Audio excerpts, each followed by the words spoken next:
अस्सलाम वालेकुम दोस्तों, मैं हूँ आयशा। तो दोस्तों, वो कहावत तो आपने सुनी होगी, सेब छुरी पर गिरे या छुरी सेब पर, कटना सेब को ही होता है। सैफ अली खान के मामले में भी ऐसा ही हुआ है। आज फिर सोशल मीडिया पर मुसलमान बदनाम हो गया है। हर सोशल मीडिया पर हर कोई यही कह रहा है कि इस देश में अवैध तरीके से घुसपैठिया करने वाले बांग्लादेशी मुसलमान सारे क्राइम की जड़ है। दरअसल आज सुबह मुंबई पुलिस ने यह खुलासा किया है कि जिस शख्स ने सैफ अली खान पर जानलेवा हमला किया उसके पास वैलिड डॉक्यूमेंट्स ही नहीं हैं और ऐसा लगता है कि वो बांग्लादेशी है। पुलिस ने इसका नाम मोहम्मद शरीफुल शहजाद बताया है और ये भी बताया है कि ये शख्स 5 महीने पहले ही मुंबई आया था और हिंदू नाम से रह रहा था। मुंबई पुलिस के इस खुलासे के बाद अब हर कोई सोशल मीडिया पर ये सवाल उठा रहा है कि मुसलमान ऐसा ही होता है, खासतौर पर बांग्लादेश या फिर म्यांमार से अवैध तरीके से घुसपैठ करने वाले मुसलमान।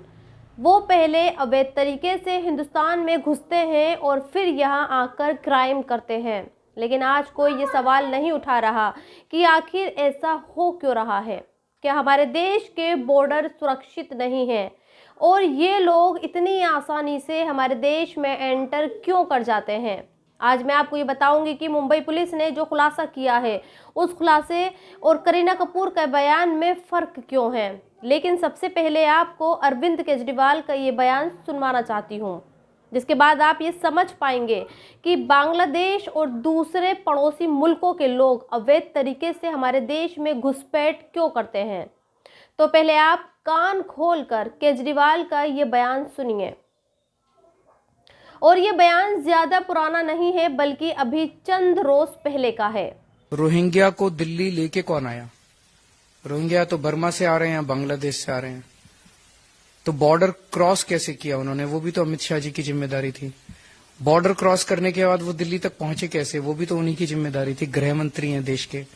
दिल्ली के अंदर उनको लाके बसाया किसने? उन्होंने ही बसाया। उन्हें ही पता है कहाँ रोहिंग्या है। तो अगर रोहिंग्या है दिल्ली में तो पकड़ते क्यों नहीं है? दरअसल केजरीवाल का ये बयान अमित शाह के उस बयान के बाद आया था जिसमें खुद अमित शाह ने ये इकरार किया था कि वो बांग्लादेश से होने वाली घुसपैठ को नहीं रोक सकते, क्योंकि इस घुसपैठ के लिए राज्य सरकारें भी जिम्मेदार होती हैं। खैर, यहाँ केजरीवाल का बयान सुनाने का मकसद सिर्फ इतना है कि आज सैफ अली खान जिस शरीफुल शहजाद ने हमला किया है वो बांग्लादेशी ज़रूर हो सकता है, लेकिन उसके ज़रिए मुसलमानों को बदनाम करना बिल्कुल भी ठीक नहीं है। क्योंकि अगर शरीफुल शहजाद हिंदुस्तान में आया है तो फिर इसके लिए हमारे देश का मुसलमान नहीं बल्कि वो लोग जिम्मेदार हैं जो हमारे देश के बॉर्डर को सुरक्षित नहीं बना पा रहे हैं और जिनकी आंखों में धूल झोंक कर ये लोग आसानी से बॉर्डर पार कर लेते हैं।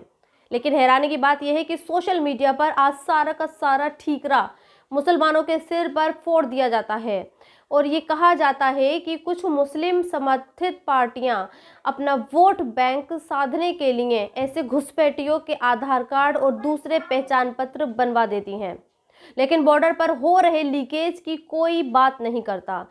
जिस शख्स के जिम्मे बॉर्डर की सुरक्षा करना है वो भी पल्ला झाड़ लेता है और ये कहता है कि घुसपैठ राज्य सरकारों की कोताही की वजह से हो रही है। खैर, मुसलमानों को बदनाम करने के लिए हमारे देश का मीडिया भी उतना ही बड़ा जिम्मेदार है। मिसाल के तौर पर आज हमारे देश के एक जाने माने न्यूज़ चैनल की ये हरकत देखिए। हमारे देश की मीडिया बिना फैक्ट्स को जाने और तहकीकात किए क्वेश्चन मार्क और एक्सक्लेमेटरी मार्क के साथ कुछ भी चलाती है और दिखाती है। कल जब तक मुंबई पुलिस ने यह खुलासा नहीं किया था कि सैफ अली खान पर किसने हमला किया है, वो चोरी के इरादे से घर में घुसा था, तब तक जी न्यूज़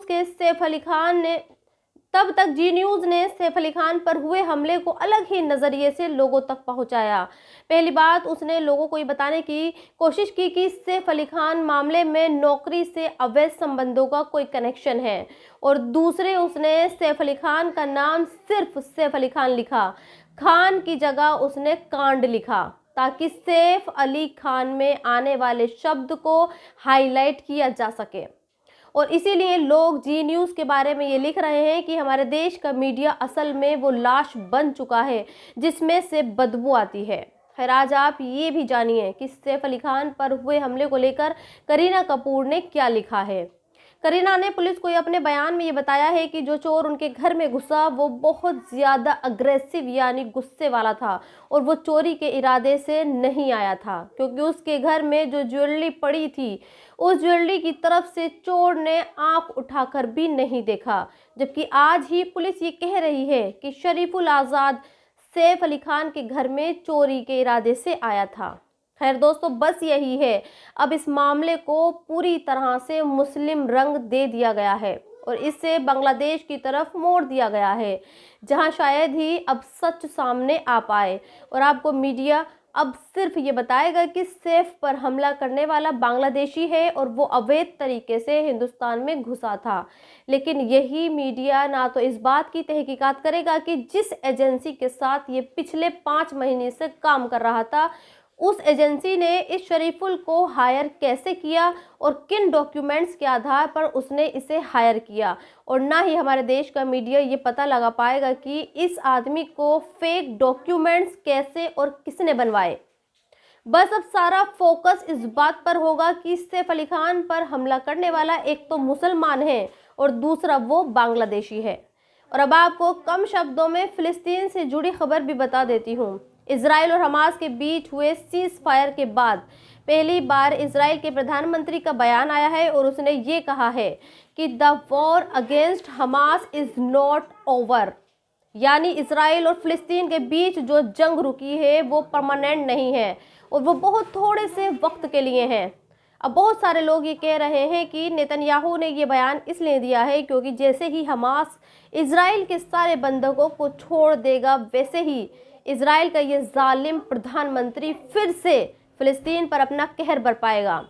तो दोस्तों, आज के इस वीडियो में इतना ही। आप भी मेरे चैनल को सब्सक्राइब ज़रूर कर दें। शुक्रिया।